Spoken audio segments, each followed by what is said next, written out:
modern day warfare means technology has to be at the forefront.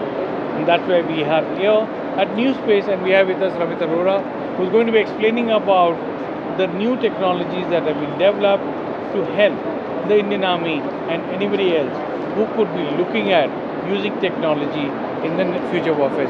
Ramit, welcome to Indian Aerospace and Defense. Thank you very much. We just want to get an insight of the products that you have developed and how significant that they are. Okay. NewSpace Research and Technologies Private Limited. We are a startup.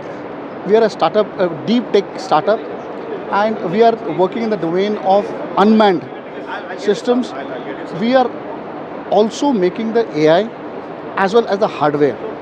Both the things we are making for unmanned systems, as we feel that autonomous systems are going to be the future.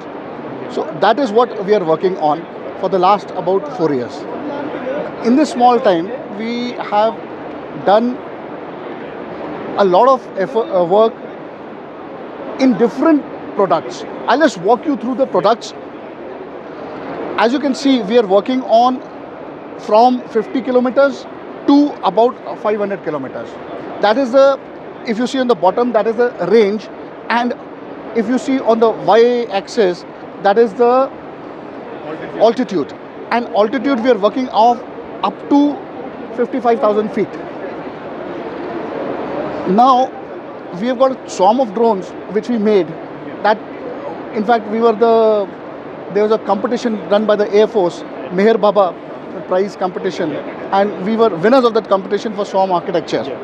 And that swarm drone was for 50 kilometers. Air Force ran that, and thereafter we have also further developed that product, and we have offered it to the Army, and Army has in fact bought one system from us. I remember at the Yelahanka Aero Station also you had done this event, and that is where you won this award. Now, could you just explain about the swarm drone and what could be their significance? Because we see on the video the concept that you have shown over here. So basically, it is an unmanned system, and it is collective robotics. In this, you have not 10, 20, but we are talking about 50, 100 drones going together. The drones have already got an artificial intelligence module built into them. The mission is pre-fed into the drone system, and once they are going to carry out the mission, they are not looking for orders. They can and decide if, let us say, they are foraging in an area for surveillance. They decide amongst themselves what route we will take, how we will reach there, what we will do, and they can do drops also. And we see this, is it a part of the swarm? This is a mackerel. This is the smallest component of the swarm drones. This is the smallest one. In fact, this gets dropped from another drone, the bigger drone. And you have the mothership concept on that. The mothership drops these small ones, the mackerel. And coming over here, This is a folding wing concept. This is a UAV which is having a folding wing. It can be launched from a canister, and we are working on a project to launch it from an aircraft also. So these will be also part. This is a scale model. This is not the right size. Okay. And this is a tactical interdiction aerial vehicle. This is a project which we are running for 200 kilometers plus range. This is again a project which we are taking on in one of the projects, one of the schemes. I will not get into the schemes right now in this interview, but there are enough schemes. We have got TDF, we have got IDEX. So one of them, we are running this project. we saw the HAPs at your other stall over there. Could you explain about what is the role of the HAPs and how important they become in future? HAPs is high altitude pseudo satellite. So what will happen is that this is launched from the ground. Then after that, it is solar powered.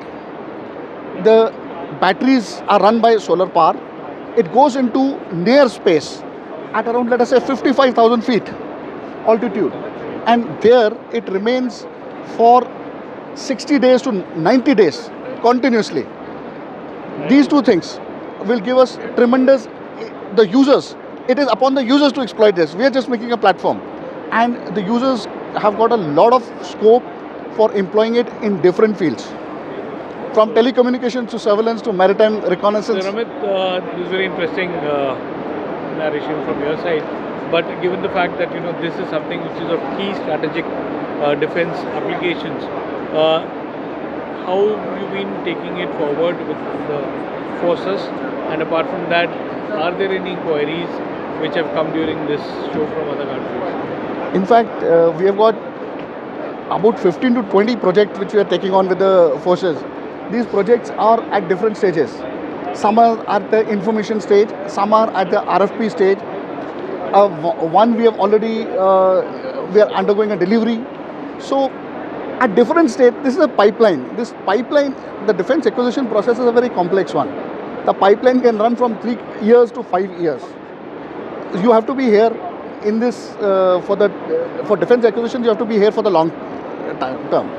We understand that, and that is why these 15 to 20 projects we have taken on consecutively, and we are taking projects with Navy, with Air Force, with Army. We have got Make 2 projects.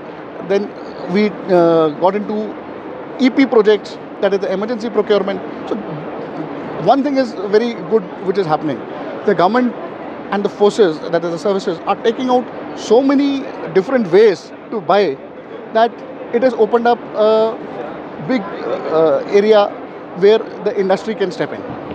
So this is something which is very interesting. Nobody could have imagined a decade back that a small drone of this size, or a little smaller than this, could be playing a key role in any warfare and giving the valid inputs and information that the forces would need on the ground miles away. And thanks a lot, Ramit.